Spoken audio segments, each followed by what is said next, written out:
Mesdames, Messieurs, bonsoir et bienvenue dans cette édition d'information. Tout d'abord, les autorités en charge des transports ont procédé ce matin à la fermeture du service chargé de la confection du permis biométrique. Qu'est-ce qui a motivé cette décision et comment les syndicats des transports analysent-ils cette situation? Élément de réponse dans ce reportage signé Ismaël Moumouni et Sadou Doumé. Pour des raisons administratives, l'édition des permis de conduire biométriques sera décalée pour une date ultérieure. C'est le message affiché à la porte du service qui est hermétiquement fermé.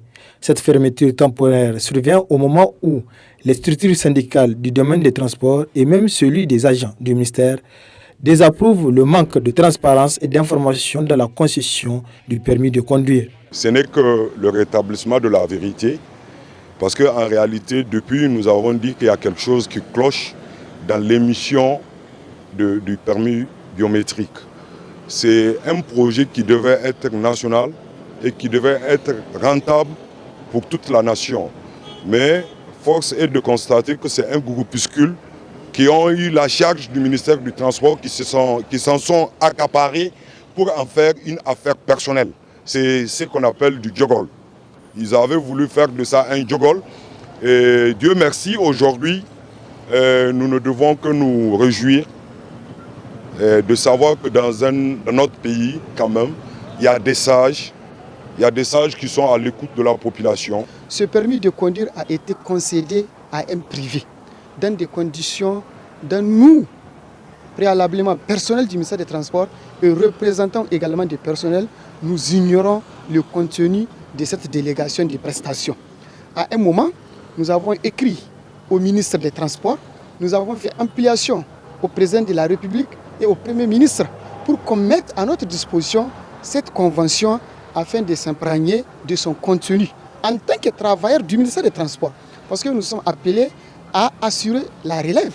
Et aujourd'hui, si une prestation est concédée par un monsieur qui est appelé à quitter à un moment, mais comment nous pouvons assurer la continuité de cette prestation? D'autres pensent que cette société doit être complètement fermée et donner la gestion aux Nigériens, car ce ne sont pas les compétences qui manquent. On ne peut pas donner la confection des cartes, comment on appelle ça, des permis à des privés. Ça, c'est une souveraineté nationale. C'est pourquoi nous demandons à tous les citoyens de se dresser comme un seul homme contre ce complot.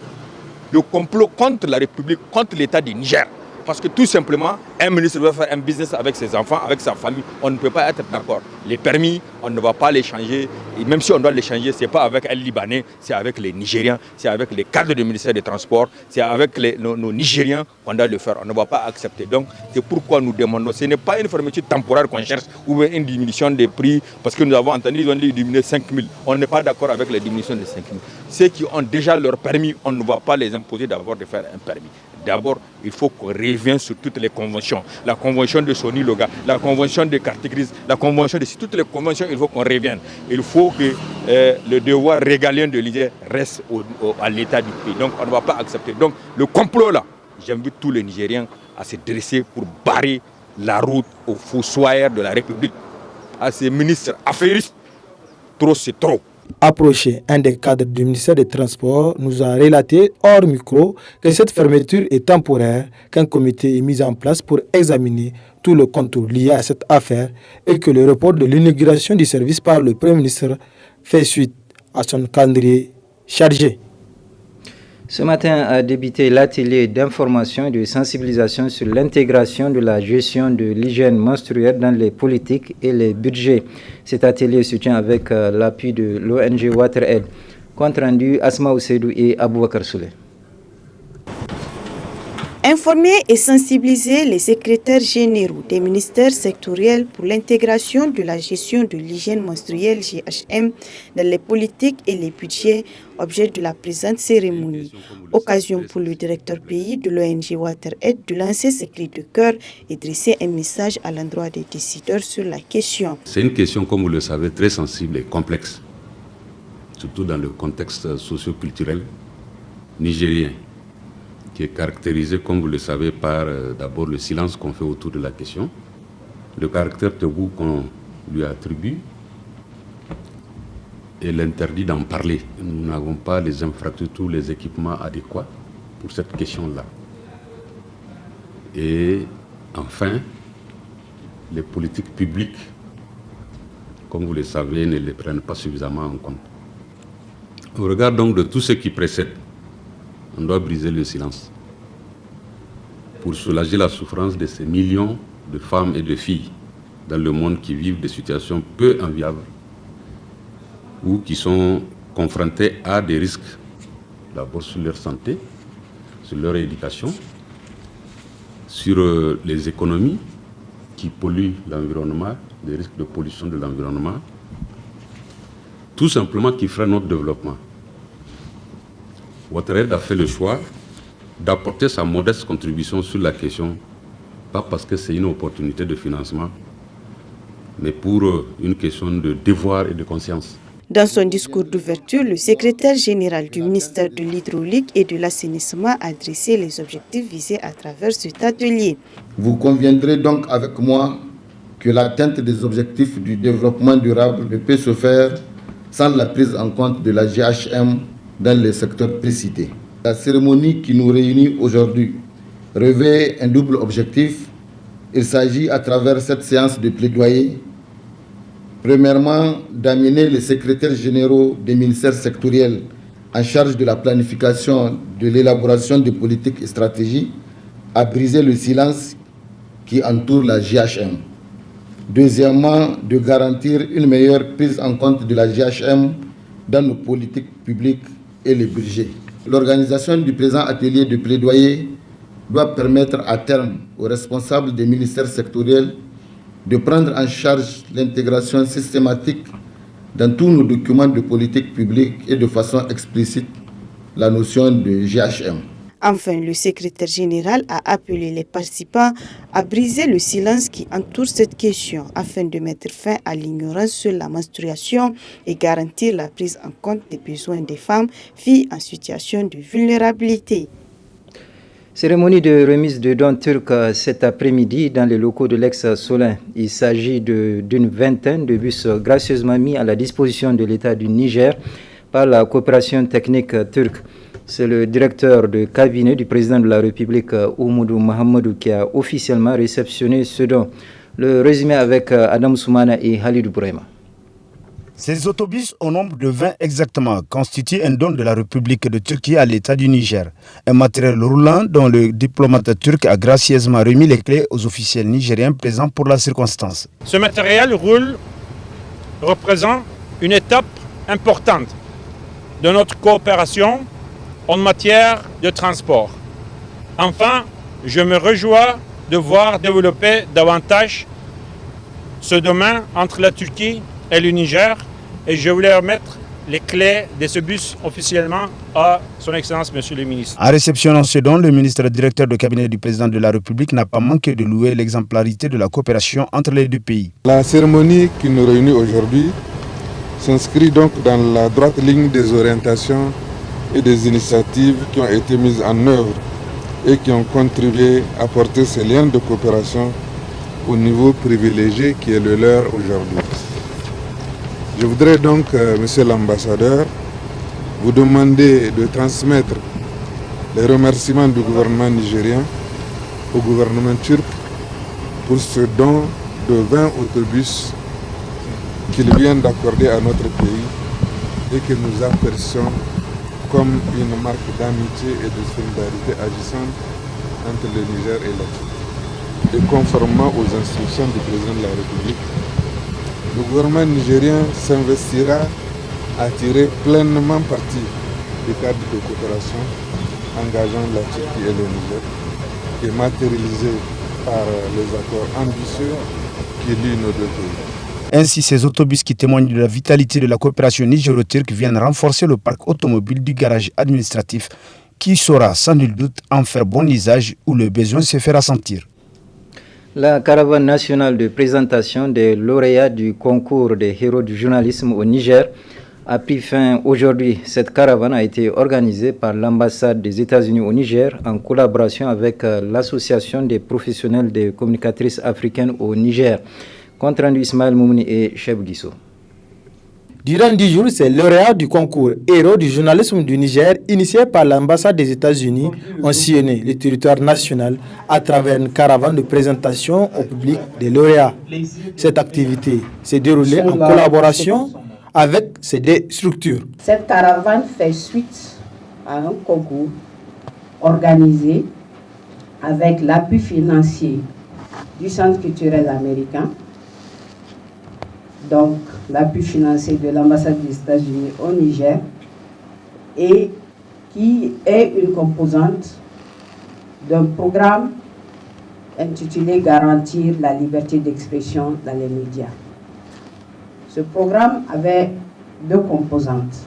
Une composante jeunesse, mise en œuvre par le Conseil national de la jeunesse, et une composante média, mise en œuvre par notre association. Je voudrais très sincèrement remercier l'ambassade des États-Unis d'Amérique au Niger pour avoir confié ce grand projet à nos deux structures, l'APAC et le Conseil national de la jeunesse du Niger. Et notre mariage, j'allais dire, a donné les fruits que vous avez certainement suivis. Du 19 juillet à aujourd'hui, nous avons, après le lancement effectué le 19 juillet à Dosso, nous nous sommes rendus à Ottawa, à Maradi, à Agadez, des vrais caravaniers, à Zender, couplé avec l'étape de Difa. Et aujourd'hui, nous sommes à Niamey pour mettre fin à cette caravane. Cette collaboration a été un succès, ce qui a permis à l'organisateur d'atteindre l'objectif escompté. Notre objectif est d'élever le journalisme au Niger en reconnaissant et en honorant certains des meilleurs journalistes. Nous voulions également sensibiliser le public et former la prochaine génération de journalistes afin qu'ils soient bien préparés pour faire face aux défis technologiques et éthiques auxquels ils sont confrontés chaque jour en rapportant les nouvelles et en informant les citoyens. Je crois que cette tournée a atteint tous nos objectifs. En tant que plus ancienne démocratie du monde, les États-Unis, par l'intermédiaire de notre ambassade au Niger, s'engage à mener des activités qui enrichissent nos valeurs communes et favorisent la bonne gouvernance au Niger. Au cours de cette caravane, 140 jeunes sur l'ensemble du pays ont pu bénéficier d'une formation sur le domaine de la communication. Rappelons également qu'au cours de cette même caravane, les lauréats ont échangé avec d'autres journalistes afin d'acquérir d'autres connaissances. La coordination régionale du parti moderne FA Lumana du Niamey a rendu publique une déclaration qui met en exergue la situation qui prévaut actuellement dans le parti. Je vous propose de suivre un extrait de cette déclaration lue par le président de la coordination de Niamey, Seyni Yakouba. Suite à la décision de justice rendue, dont je laisse à chacun le soin de juger de la pertinence ou de la régularité ou de sa régularité. Le président Paretani Omarou Noma a jugé opportun d'animer un point de presse pour informer et clarifier l'opinion publique afin de calmer les esprits. À la surprise générale, l'opinion nationale et internationale ont été témoins de l'éruption d'un groupe de jeunes survoltés, se réclamant d'obédience de l'ancien président de la coordination régionale de Niamey et prétendant être mis en mission par lui au siège du parti pour interrompre ce point de presse. Le président par intérim Omarou Nama n'avait-il pas le droit de dire sa part de vérité? La coordination régionale de Niamey, indignée par une telle attitude, marque sa désapprobation des actes de vandalisme qui en ont découlé et s'insurge fortement contre ces pratiques de premier âge de la politique au Niger et qui constituent pour l'aujourd'hui de l'état de droit des véritables obstructions à la manifestation de la vérité et de la justice. Donne son adhésion pleine et entière aux affirmations de ce point de presse. Prend acte de la déclaration du 28 juillet 2019 de certains députés.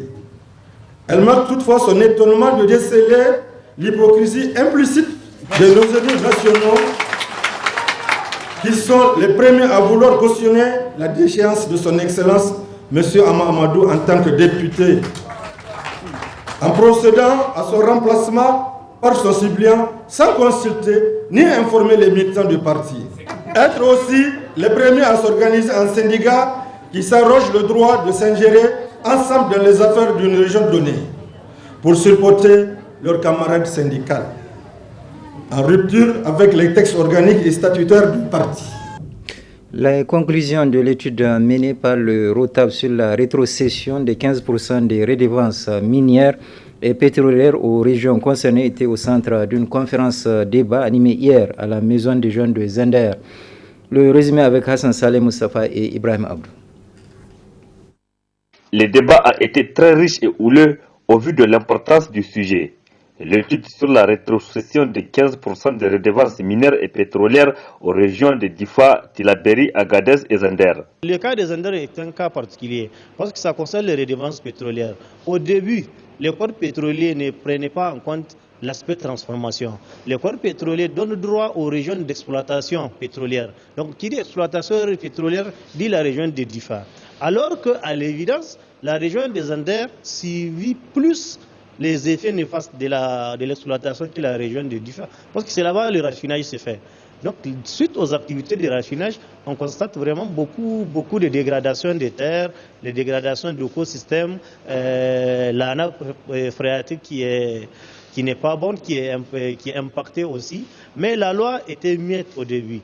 Mais vraiment, à partir de 2014, suite à un plaidoyer à El Loving Port, le code pétrolier a été modifié et prend désormais en compte l'aspect transformation. Donc la région des Zender aussi a dorénavant droit à la rétrocession minière de 15% des redevances pétrolières. Mais jusque-là, ils n'ont jamais bénéficié. On avait exploité du pétrole, on avait raffiné du pétrole à Zender et qu'on a pu construire ce centre de santé, on a pu construire cette route, on a pu faire de telles réalisations avec les ressources rétrocédées, notamment les 15%. Voilà ce qui nous a amené, en même temps qu'il y a une loi, mais le gouvernement refuse de s'exécuter dans l'application de cette loi pour mettre ces communes dans leurs droits. Et on s'est dit de faire cette étude et de montrer au gouvernement qu'il y a cette injustice. Une étude menée par le réseau des organisations pour la transparence et l'analyse budgétaire ROTAB. Bien qu'un droit constitutionnel, force est de constater que beaucoup de régions ne bénéficient pas de ces redevances, notamment la région des Anders. Chaque fois quand on évoque le problème, les gens sont allergiques à cela.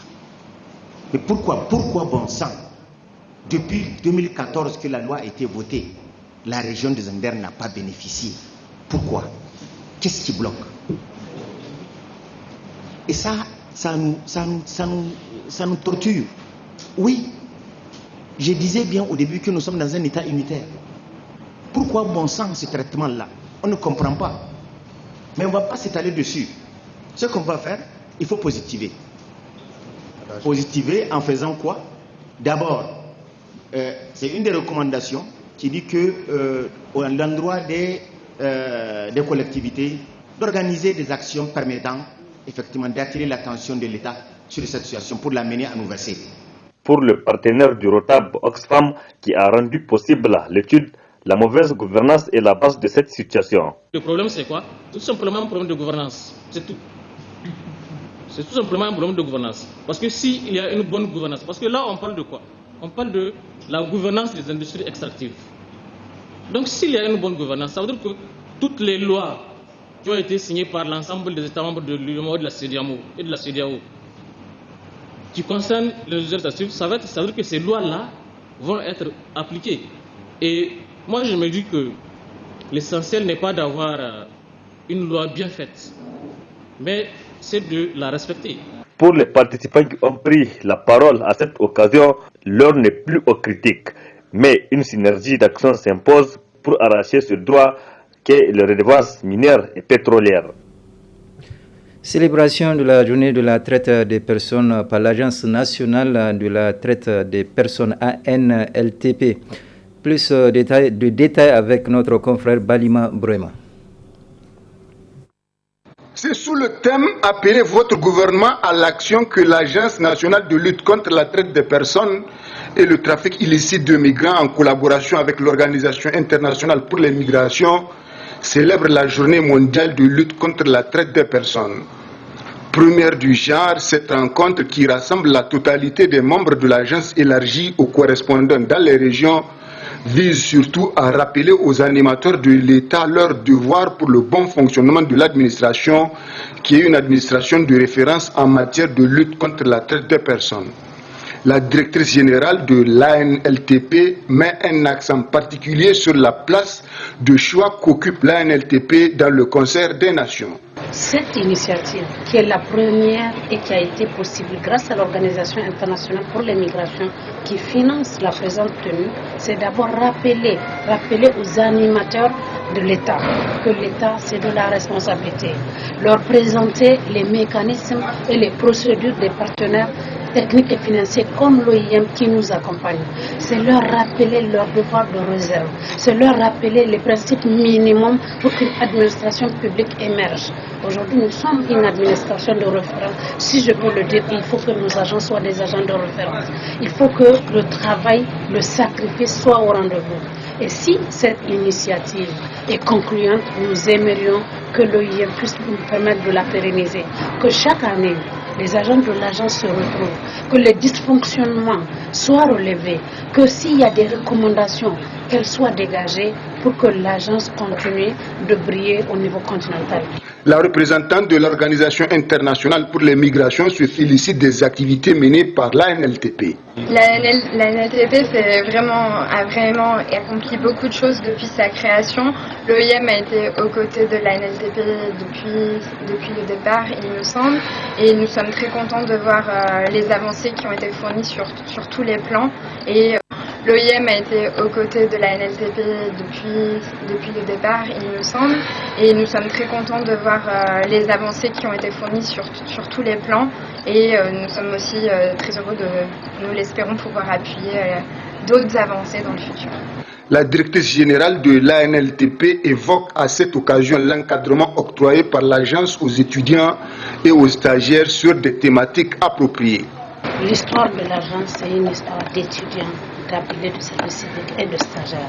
Les premières années de l'agence n'a fonctionné qu'avec un seul agent de l'État et à plus de 80%, le staff, c'était les étudiants, c'était les stagiaires, c'était les bénévoles. Et c'est pour ça que dans le programme de l'agence, nous donnons des places aux différentes universités et aux écoles d'administration ainsi qu'aux écoles privées. Nous encadrons des étudiants sur des thématiques qui font des stages à l'agence 3-6 mois sur les thématiques de la traite des personnes, le trafic illicite de migrants et la migration irrégulière. La lutte contre la traite des personnes et le trafic illicite de migrants est un phénomène qui menace le monde entier. Et pour ce faire, il est nécessaire de renforcer les mesures visant à le contrecarrer. Sur le plan sportif, l'équipe nationale A de football a débuté hier les séances d'entraînement sous la direction du nouvel entraîneur Harouna Doula. L'objectif étant la qualification pour le CHAN 2020. Ibrahim Tikire et Sadoumi pour le reportage. Quelques jours après l'officialisation de sa nomination à la tête de l'équipe nationale de football A', le sélectionneur Harouna Doula a convoqué 28 joueurs locaux.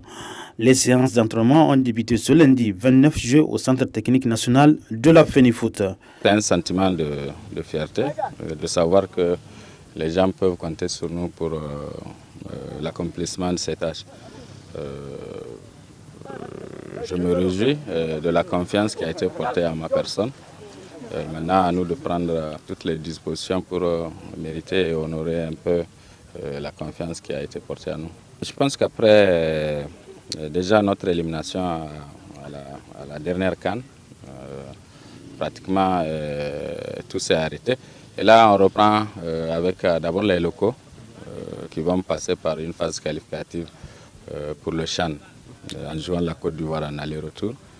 Et la participation de cette même équipe au tournoi de l'UFOA qui va se tenir sensiblement dans la même période juste après le match aller du CHAN. Et le retour viendra après le tournoi de l'UFOA.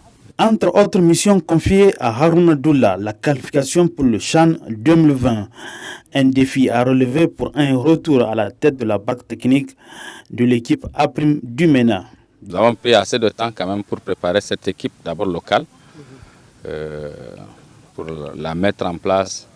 Et éventuellement, cette équipe va constituer la base, pas l'ossature, mais quand même une base sur laquelle on peut s'appuyer pour remettre l'équipe en place. C'est un peu cela notre objectif. C'est déjà rejouer cette qualification contre la Côte d'Ivoire. L'année passée, c'est la Côte d'Ivoire qui nous a empêchés d'être au CHAN. Cette année encore, il faut passer par la Côte d'Ivoire et aussi participer au tournoi de l'UMOA. Je pense qu'on aura 2 mois, sinon 50 jours de préparation pour cette double confrontation, mais aussi pour le tournoi du CHAN qui va intervenir vers le 28 septembre. Ce niveau de compétition a besoin d'expérience, donc il faut avoir des joueurs assez expérimentés dans l'équipe, mais aussi faire de la place pour les jeunes qui se sont exprimés dans le championnat, qui sont passés par ces catégories dont j'ai parlé tantôt. On a des joueurs qui ont participé non seulement à des cannes de jeunes, mais aussi à une Coupe du Monde. Je pense qu'il faut s'appuyer sur eux.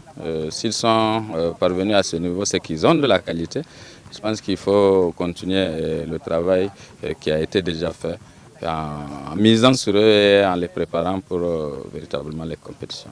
Double confrontation contre la Côte d'Ivoire dans le cadre des éliminatoires du CHAN Cameroun 2020, tournoi UFOA des Nations Sénégal 2019 sont les 2 objectifs qui sont dans le viseur du sélectionneur Harouna Doula. Pour atteindre cet objectif, l'heure doit être à la conjugaison des efforts entre tous les acteurs afin que chacun joue sa partition. Ce journal est à présent terminé. Merci de l'avoir suivi et je vous souhaite de passer une excellente soirée.